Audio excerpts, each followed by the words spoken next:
Pyth. Okay, the airdrop happened about a week ago, and they've been going up like crazy. What is Pyth? Well, they're the same thing. They're a decentralized Oracle network, originally built on top of Solana, but now they came out with their own network. Okay, but they're still using Solana code, so they're still very integrated into Solana, right? So a lot of people know that Solana has been doing very well. So, you know, they tend to think that Pyth is a Solana project. It kind of is and kind of isn't.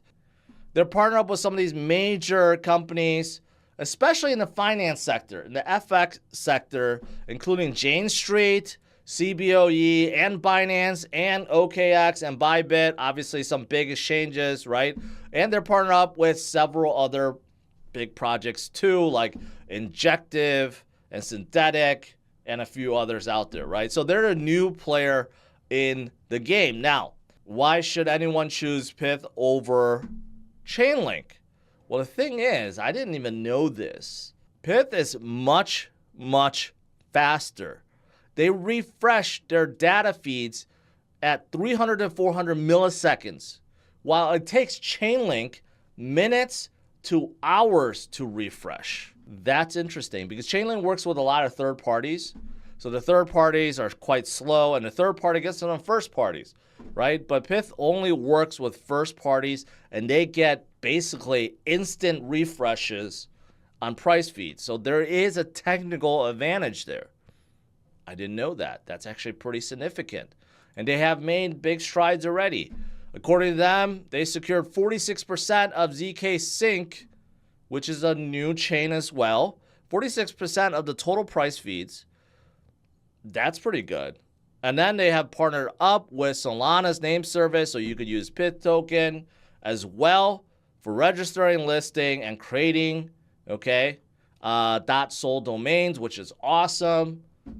And if you look at the publishers, the ones that are actually publishing their data, you have over 90. And again, some of the biggest players and the biggest dexes and biggest sexes, and, you know, it goes on and on and on. So they look like a real contender. They look like a real contender, but they have gone up quite a lot recently. So I think after their airdrop, they decided to airdrop. They're at 641 million, but still a lot cheaper than 8 billion, right? So they still have a lot of room to grow. What about Doge going to the moon? Well, I mean, this is happening. Dogecoin is actually literally being put on a rocket and flown, or will be flown to the moon. That's exactly what's happening. There is this company, they're doing a joint thing for NASA, and they're going to put Doge on some kind of physical device and send it literally to the moon. And here's the thing, part of this mission is actually paid for by Dogecoin. So I don't know who these guys are, if they made a boatload of money, but somehow, yeah. So you see right here, notably, it was partially funded with Dogecoin to expand the cryptocurrency utility beyond speculative trading. So that's quite interesting. Collaborative effort with payloads from various prestigious entities like NASA. And this is from the company Astrobotics. And this is going to happen by the end of the year, December 23. It may correlate with this massive pump that we will see in December. This 30% pump, if we have it for Bitcoin, we're going to see others like Doge and other memes skyrocket as well. So this correlates very, very well with the timing of that. Now, as for Doge's price movement, it's facing three major hurdles from a technical standpoint.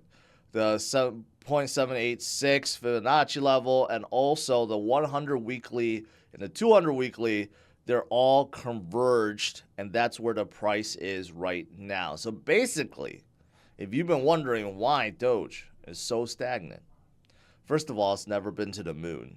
Second of all, still waiting for Elon to do something with Doge. And third of all, from a technical standpoint, it's looking to break all these. And once it does, though, you know, it could be going literally to the moon in terms of price. Like right now, Doge is still hanging in there, still the biggest meme coin of them all, with basically no utility, and that's okay. Shib, I've been talking about Shib. What's going on with Shib? Well, their burn rate has skyrocketed 11,000%. Okay, so what does that mean? Well, Shib does have a burn mechanism. I think a lot of people don't know that. So the more usage there is, the more Shib that gets burned. So right now, there's definitely an increase in utility or increase in volume.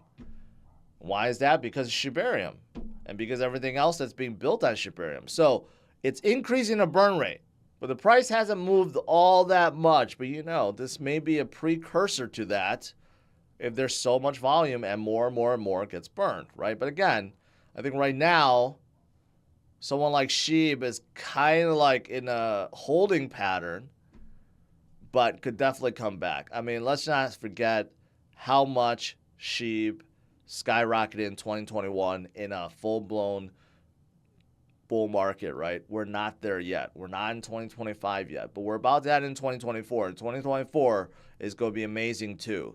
So someone like Shib can definitely benefit, and they're distancing themselves away from Doge with utility. So let's see if that's the right path, because Doge has no utility. Shib does. They have a layer 2. They have a DEX. They have an NFT project. They have a metaverse project. They have a whole bunch of stuff. Floki. Now, Floki itself is kind of doing what Shib is doing. I think they went a little too corporate after talking to their PR guy. And I don't even know why they have a PR guy, but they do. But Floki decided to launch a new token called Token. How original. And it's a project that helps people create tokens, right? We know the market needs more tokens at this point. So that's what the new project is. TokenFi helps people create tokens through one click. Token itself has been doing pretty well. Has been doing pretty well. So I looked it up here. So about 26 million market cap. That's not too bad. But if you look at all time from when it was, I believe it was airdropped to now, it's already up 53,000%. So I would say that's pretty good. But considering it's only at 26 million market cap, I'd say that's pretty cheap. Although this new project, TokenFi, has nothing to do with memes. Bonk. And, you know, just this morning I said, hey, it's kind of difficult to get into Bonk because you have to, you know, bridge your USDC over or use Solana and go on Radium and buy Bonk. Well, I didn't know, but today KuCoin listed them. So it makes it really easy. And that's important because when altcoin season happens, people FOMO in, and generally speaking, they're all on the sexes, usually like Binance, KuCoin, Coinbase, you know, all the big ones, right? So to get a list on KuCoin is actually a pretty big deal. Okay, so just throwing that out there, they're doing pretty well. I would say they're doing pretty well overall, 223 million, but they're still not at the levels of Pepe or Shib or anything else. But because Solana is so hot, you figure the biggest meme coin on Solana could do quite well.